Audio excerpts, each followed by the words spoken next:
La Casa de los Espejos. En Cádiz, España, en la parte antigua de la ciudad, cerca de la Alameda, frente al monumento del Marqués de Comillas, junto al mar, se sitúa una antigua casa abandonada de la cual cuentan ser una casa encantada. En la Casa de los Espejos vivió un capitán de barco con su esposa y su hija. La hija le pedía a su padre que cada vez que volviese de algún viaje, le trajera un espejo. La hija fue creciendo y se convirtió en una bella joven. Además, era una hija ejemplar. Ante tanta grandiosidad, el padre solo tenía ojos para ella. Pasaron y pasaron los años y su padre seguía regalándole espejos, llegando a tener una gran colección compuesta por espejos de muchos lugares del mundo.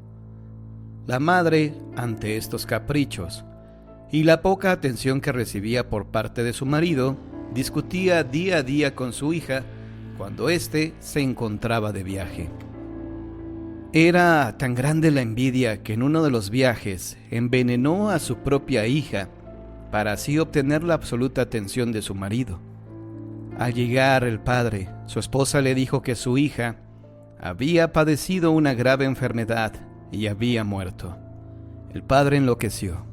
No podía creer que su ojito derecho había muerto y arremetía contra todo. Cuando entonces vio reflejado en los espejos la muerte de su hija y el envenenamiento por parte de su madre. Al saber lo que realmente ocurrió, logró que su esposa confesara. Fue encarcelada, muriendo al tiempo. El esposo se marchó de la casa para no volver jamás. La casa desde ese momento hasta día de hoy continúa inhabitada.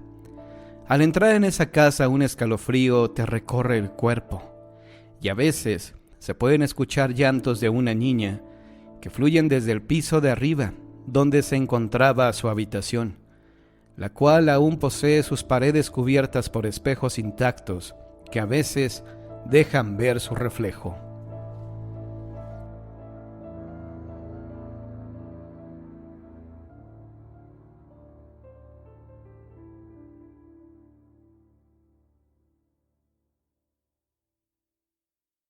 La Casa del Terror. Nos da miedo lo que no vemos porque es entre las sombras donde se esconden nuestras peores pesadillas. ¿Apagamos la luz? Nos acabamos de mudar a una casa súper vieja. A mi madre le encantan las casas antiguas. Cuanto más viejas para ella, es mejor, porque así podía pasar más tiempo reformándolas. Yo no tengo sus mismos gustos y esa noche estaba muerta de miedo. Las persianas no hacían más que golpear contra los cristales, haciendo un ruido como si alguien arañara el cristal, como si alguien al otro lado quisiera entrar. «¡Duerme! ¡Duerme!», me repetía todo el rato, pero no había manera. ¿Por qué estas casas viejas tienen que ser tan oscuras? Me daba miedo estar sin ninguna luz, así que alargué la mano para encender la lámpara de la mesita, pero no funcionó. Le volví a dar al botón, pero nada. Menuda noche para que fundiera la bombilla. Me levanté de la cama decidida a dormir con la luz del cuarto encendida. Como no me conocía bien la habitación, me puse a recorrerla con una mano en la pared. Cuando llevaba unos pasos, choqué contra algo. Lo toqué con miedo y descubrí que era un chico. Me quedé paralizada por el miedo. Él se aprovechó de que estaba así y se acercó a mí.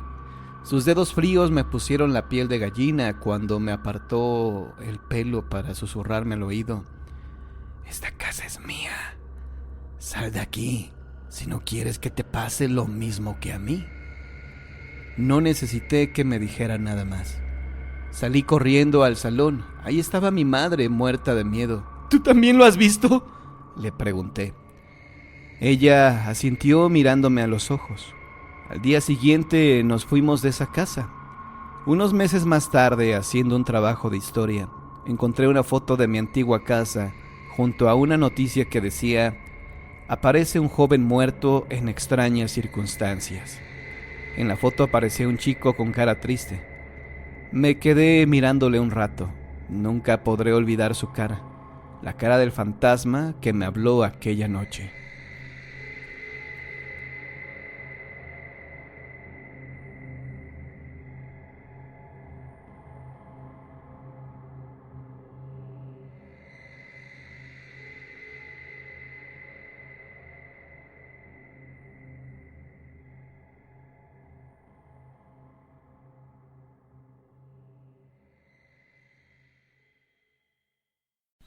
La confesión de un muerto. Se dice que una noche a principios del siglo XVII, el abad de la antigua Basílica de Guadalupe vio que entraba un hombre de elegante apariencia, quien le solicitó la confesión, por lo que el prelado pidió a unos familiares que lo esperaran unos minutos.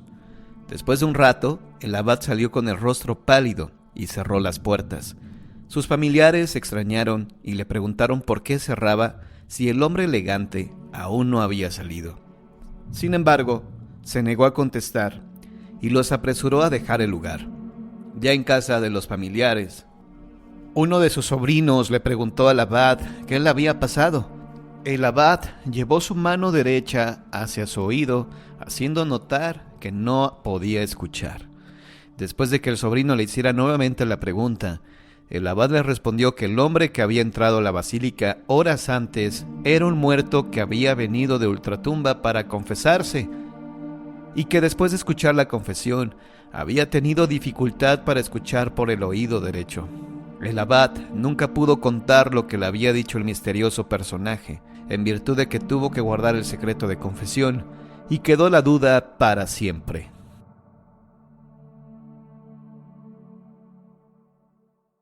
La esposa del diablo. Hace algunos años, mucho antes que el cojo estableciera los primeros tranvías de mulas, en una de las calles de esta ciudad que ya tindaban con el campo, habitaba una piadosa y noble señora llamada Inés, doña Inés del Basto. Muy dada a las prácticas religiosas, pasaba los días entre la misa y el rosario, socorriendo con mano generosa a cuantos pordioseros acudían a ella en demanda de socorro. Así fue como acogió maternalmente y sin más averiguaciones, dio de comer y atavió de ropas limpias a un desalineado y feo negrito, que una madrugada, al salir de sus ordinarias devociones, encontró dormido y pereciendo al parecer de hambre y de frío junto a la puerta de su casa. Días después, el intruso era el encanto y la diversión de la bondadosa dama, que no dejaba de celebrar sus bromas y travesuras. La facilidad con que aprendía lo que se le enseñaba y la rapidez realmente asombrosa con que desempeñaba todos sus encargos y mandados. Solo que la buena señora no se daba cuenta de que su excelente criado jamás abría el libro de texto en la primera página donde estaba la imagen de Cristo, ni tuvo nunca tiempo para llevarle a la iglesia su cojincillo de arrodillarse. Y estaba siempre ocupado en un lejano u urgente menester a la hora de rezar las oraciones de la mañana y de la noche.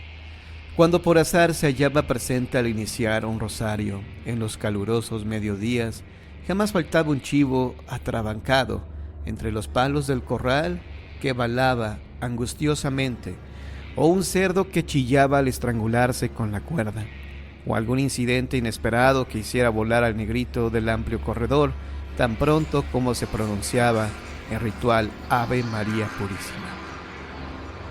Tampoco había dado importancia la sencilla señora a la marcada repugnancia que desde un principio demostró su sirviente a dejarse expulgar por el tendero, que también hacía la labor de peluquero, los espesos cabellos que le cubrían la voluminosa cabeza, además de otras cosas, como la de no mudarse la ropa sino en sitios apartados y bien ocultos, que hubiesen intrigado la curiosidad de otra persona menos confiada y más perspicaz que doña Inés.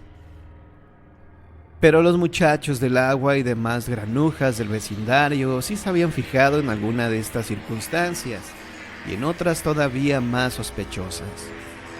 Cuando el negrito se bañaba, asomaban por entre la mojada cabellera las puntas de dos pequeños cuernos, curvos y puntiagudos, como los que les pintan al espíritu malo en las estampas del diablito. Además, al jugar con él, uno de sus compañeros había creído sentir algo como un rabo delgado y flexible bajo la tela de la parte trasera de sus pantalones.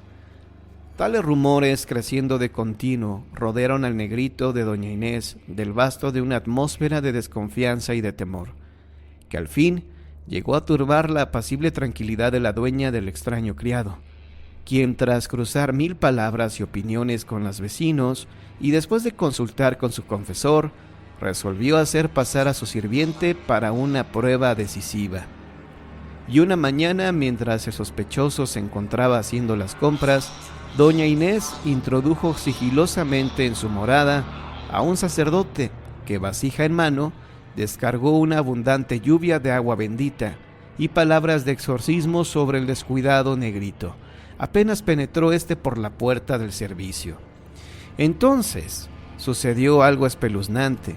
Al contacto del agua santificada, el negrito lanzó un pavoroso bramido que debió de repercutir hasta en lo más hondo del infierno, e incendiándose como un carbón echó a correr calle abajo, despidiendo chispas, alaridos y vapores pestilentes, y fue a sumergirse en las aguas de la laguna, que chillaron como si en ellas hubiese caído una gigantesca brasa.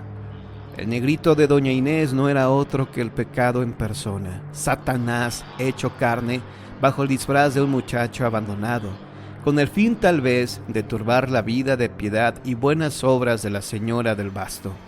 Frustrado su propósito, no consiguió otra cosa que dar su nombre a la calle por donde huyó hacia el lago, la calle del diablo. La dulce señora, sin más encomienda que tratar de apaciguar la sorpresa que inundaba su lastimada fe, llevó al cura a su casa para hacer todo tipo de reparaciones en las esquinas y pasillos de la casa, donde el engendro había puesto su pecadora mano encima. Pero la cosa menos esperada y retorcida sucedió al concluir el 9º día después del molesto y penoso incidente. La casa, que antes era de un refulgente y apacible brillo, se tornó oscura y tenebrosa. La señora ya no iba a misa, ya no rezaba el rosario, ya no daba la cara a sus sorprendidas y angustiadas vecinas. «Estoy indispuesta, vuelvan otro día», eran las únicas palabras que lograban recibir de la transformada doña Inés. Al mismo tiempo, la calle del diablo se volvió intransitable para los humildes parroquianos vecinos del pueblo.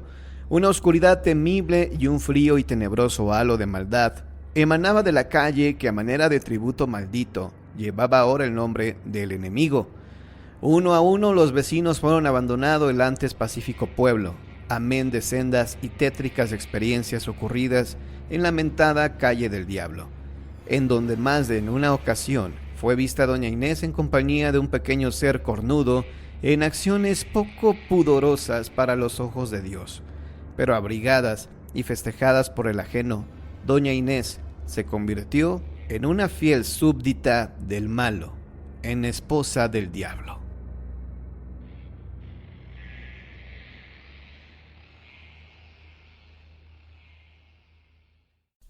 La maldición de la novia. En el pueblo de Tiltepec, Chiapas, una mujer de nombre desconocido iba a casarse con un hombre también de nombre desconocido. Eran muy felices en su noviazgo, pero justo antes de casarse, la mujer descubrió a su querido y amado en la cama con su mejor amiga. Entonces, ella tomó un palo y los mató a los dos a puros golpes. Cuando llegó el día de la boda, todos se burlaron de ella porque no tenía con quién casarse. Pronto ella se quitó la vida, pero una maldición cayó encima de los que se burlaron de ella, que empezaron a morir y fueron atormentados para toda la eternidad. Desde ese entonces, en la iglesia del pueblo, se oye desde las 9 de la noche y hasta las 3 de la madrugada: ¡Vivan los novios! Y suenan las campanas, aterrorizando a todos. Si uno escucha el sonido de las campanas y sale a la calle, es convertido en un espectro más.